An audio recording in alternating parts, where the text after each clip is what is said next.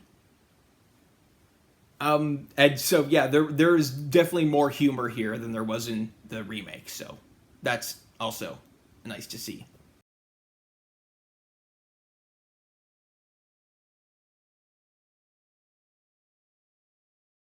My score is 4.5 out of 5.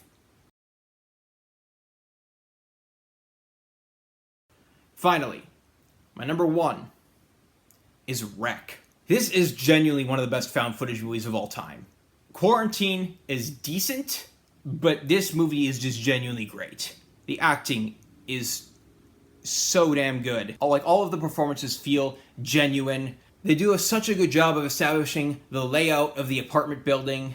And once everyone's trapped inside and they're moving around trying to figure shit out, you don't know what's going to happen next. And especially because, unlike in the sequel where, yeah, the main characters are unprepared, but at least they're part of the SWAT team, or the Spanish equivalent, here, it's civilians and firefighters.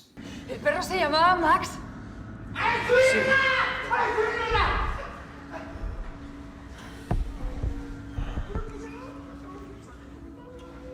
Sí. ¿Tiene anginas? ¡Una mierda! Tranquila, señora. Solo tenemos que asegurarnos. Tranquila. Tranquilízase. La niña solo tiene anginas. Creemos que el foco de infección puede ser el perro y que se transmite a través de la saliva. Si eso es así...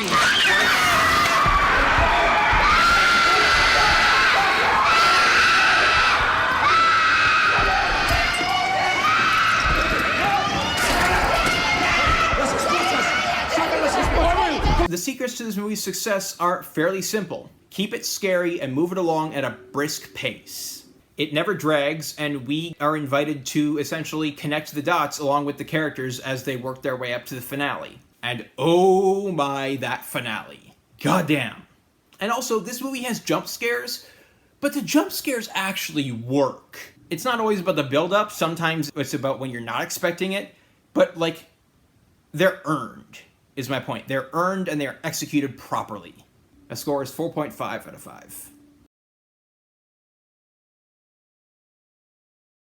Hey everyone, what are your favorites? Let me know down in the comments. Like and subscribe and all that. If you don't like the video, tell me why. Try to be constructive. Then subscribe anyway. You'll be notified when I upload a new video. And watch that one and tell me why that one sucks. Or, maybe where I've improved, whatever the case may be. I have a Patreon, if you're interested in that. So far, it's just been me reacting to some of my old tribute videos, but I have plans for other things in the future. It's 2 tiers. The first tier is just, you get access to the exclusive content. The second tier is you can commission tribute videos. You just pick a song, pick 3 or more movies that have something in common, either a character or they're part of a franchise, or a theme, like High Rise Horror. Or, I don't know, super anti-heroes, or, whatever the case may be. Send those to me and we can hash out the details as needed. That's all for now. Stay safe in these crazy times.